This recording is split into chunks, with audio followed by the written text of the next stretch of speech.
सिर्फ इसी की वजह से नहीं हो रही है अपराजिता में फ्लावरिंग। आप सारे खाद दे रहे हैं लेकिन फ्लावरिंग नहीं होने का रीज़न तो कुछ और है। तो अपराजिता हरा भरा है लेकिन फ्लावरिंग नहीं कर रहा है। अपराजिता के फूल एक बार खिलने के बाद दोबारा नहीं खिल रहे हैं।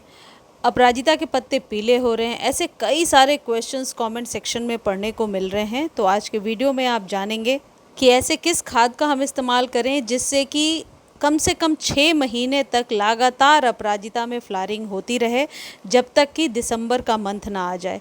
और ये जो खाद मैं आपको बता रही हूँ ये गारंटीड है। आप मेरे पुराने वीडियोस उठाकर देख सकते हैं, हर बार मैंने शेयर किया है और बहुत लोगों को फ़ायदा हुआ है। तो इसमें बिना किसी शंका के आज से ही आप यूज़ करना शुरू कर दीजिएगा और अपराजिता का पौधा फूलों से भर जाएगा, गारंटीड। देखिए, अपराजिता में फ्लावरिंग नहीं हो रही है, इसके बहुत सारे रीज़न्स हो सकते हैं। कुछ रीज़न्स जो मुझे समझ में आते हैं वो मैं पॉइंट आउट करके आप लोगों के सामने बताने की कोशिश कर रही हूँ। तो सबसे पहला रीज़न क्या है, आप अपने अपराजिता के पौधे को ध्यान से देखिए। यदि अपराजिता में सीड्स फॉर्मेशन चालू हो गया है, यानी कि सीड पॉट बन रहा है, तो कभी भी फ्लावरिंग नहीं होगी, जैसे मेरे अपराजिता में आपको दिख रहा है। तो अपराजिता के पौधे में यदि सीड्स आपको मैच्योर करने हैं, यानी कि इसी सीड से अगला कोई पौधा बनाना है, तो आप इसे इसमें सूखने दीजिए, ये कलर होने दीजिए, ड्राई होने दीजिए। अदरवाइज़ सबसे पहले उसे कट करके हटा दीजिए। यदि आप इसे कट करके हटा देंगे तो आप इसके बाद जो भी खाद देंगे उसके बाद फूलों की संख्या निश्चित तौर पर ज़्यादा मात्रा में आएगी। तो अपराजिता के सीड पॉट को हटाना ये पहला प्रोसेस है यदि आपको फ्लावरिंग चाहिए। अब दूसरा क्या है, अपराजिता को अभी जो जैसी जुलाई अगस्त में धूप होती है, पूरे दिन के सनलाइट में रखना है। मई जून में धूप में थोड़ा बचा करके रखना था, क्योंकि इसके फ्लावर्स धूप की वजह से भी सूखने लगते हैं। तो अपराजिता को अभी पूरे दिन के सनलाइट में रखिए।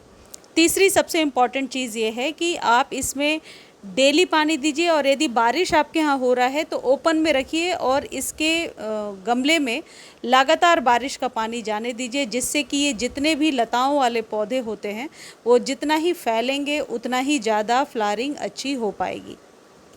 अगली बहुत इंपॉर्टेंट टिप है कि अपराजिता की मिट्टी ड्राई ना हो। देखिए, जैसे मेरे पौधे की मिट्टी हो गई है बिल्कुल सख्त, आप बिल्कुल सख्त ना होने दें। मिट्टी में गुड़ाई कीजिए और मिट्टी को थोड़ा ढीला कीजिए। जितने भी फूलों वाले पौधे होते हैं उनकी मिट्टी यदि सख्त होती है तो फ्लावरिंग कई बार बंद हो जाती है, खासकर गमले में। तो यदि आपके पौधे की जो पॉट है वो छोटा है तो उसको बड़े पॉट में शिफ्ट कीजिए, बरसातों में आसानी से कर सकते हैं। यदि पौधा रूट बाउंड हो रहा है तब भी ज़रूरी है कि इसको आप बड़ा पॉट दें और रूट बाउंड को खोल दें, नई सॉइल भरें। अब ये जो चीज़ मैं इसमें डाल रही हूँ ये राख है। राख का इस्तेमाल अभी बरसातों में आपको अपने सभी पौधों पर करना चाहिए। यदि 8 से 12 इंच के बीच का कंटेनर है तो 1 चम्मच भर के डालिए आप इसे। इसमें थोड़ी सी हल्दी मिला लीजिए और इसे सॉइल में डायरेक्टली डाल दीजिए। इससे जड़ों में फंगस लगने के चांसेस नहीं रहते हैं और इसमें पर्याप्त मात्रा में पोटेशियम, मैग्नीशियम और फास्फोरस होता है, जो आपके पौधे पर ज़्यादा से ज़्यादा फूल लेने में मदद करता है। इसमें और भी इसके अलावा कई सारे पोषक तत्व होते हैं जो आपके पौधे को चाहिए, लेकिन साथ ही साथ ये कीटनाशक की तरह भी काम करता है। इसमें कैल्शियम का भी स्रोत है, लेकिन इसकी मात्रा को बढ़ाना नहीं है। जितनी मात्रा मैंने बताई है बस उतना ही डालिए, एक्सेस नहीं करना है। राख हमेशा गार्डनिंग में फ़ायदेमंद होता है। पौधों के उचित ग्रोथ के लिए भी इसका इस्तेमाल किया जाता है और किसी भी प्रकार के पौधों में आप इसका इस्तेमाल कर सकते हैं।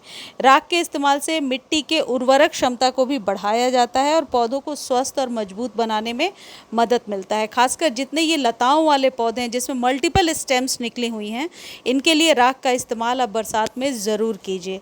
राख गार्डनिंग में बहुत सालों से इस्तेमाल होता आया है, बहुत टेस्टेड चीज़ है, ये कोई नई चीज़ नहीं है। ये जो चीज़ है इसका इस्तेमाल हर एक साल जुलाई के मंथ में मैंने अपने अपराजिता पर किया है, वीडियोस भी शेयर किए हैं आप लोगों के साथ, और हमेशा रिज़ल्ट बेहतरीन होता है। यह है मस्टर्ड केक का फर्टिलाइज़र यानी सरसों की खली। ये 1 चम्मच आपको डायरेक्टली सॉइल में डालना है, क्योंकि बरसात में आपको पता ही है अभी मिट्टी बहुत ज़्यादा गीली रहती है, तो लिक्विड फॉर्म में ना दे करके आप ड्राई फॉर्म में दीजिए। इसको बनाने का तरीका बहुत ही बढ़िया है, वीडियो में अभी आगे मैं बता रही हूँ।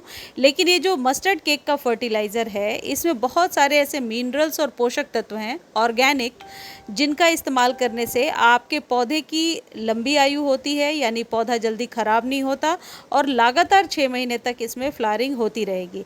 इसका इस्तेमाल आपको 20 से 25 दिनों में एक बार करना है। ये जो सरसों की खली है, इसको खरीदने का लिंक डिस्क्रिप्शन में दिया है और आसानी से आपको नर्सरी पर भी मिलेगा। आप हमेशा इसको केक के फॉर्म में ही खरीदिए। आपको क्या करना है, इसको इस तरीके से कूट के मिक्सर में भी चला सकते हैं और इसे आप कूट करके बहुत जल्दी जो है ये पिस भी जाता है। 1 चम्मच आप अपने पौधे में डायरेक्ट डाल दीजिए बरसातों में। हालांकि गर्मियों में भी इसका इस्तेमाल मैं करती हूँ और फिर लिक्विड फॉर्म में हम इस्तेमाल करते हैं। यदि आप लिक्विड फॉर्म में देना चाहते हैं तो उसका भी रेशियो मैं आपको बता देती हूँ। जैसे 1.5 से 2 लीटर पानी आपने लिया है तो 2 चम्मच आप इसका इस्तेमाल करेंगे पाउडर का, और कम से कम 6-7 घंटे इसे आप फर्मेंट होने देंगे, ज़्यादा भी रख सकते हैं। फर्मेंट करके इस्तेमाल करने पर आप रिज़ल्ट जल्दी ले पाते हैं। और यदि ड्राई फॉर्म में इस्तेमाल कर रहे हैं तो गमले में एक तरफ रूट से थोड़ा सा दूर हट करके दबा दीजिए सॉइल में और उसे ऐसे ही छोड़ दीजिए एज इट इज़। बरसात में पौधों में फंगस भी नहीं लगती है और ये खाद बहुत जल्द सॉइल में घुल भी जाता है। मुझे उम्मीद है वीडियो अच्छी लगी होगी। धन्यवाद।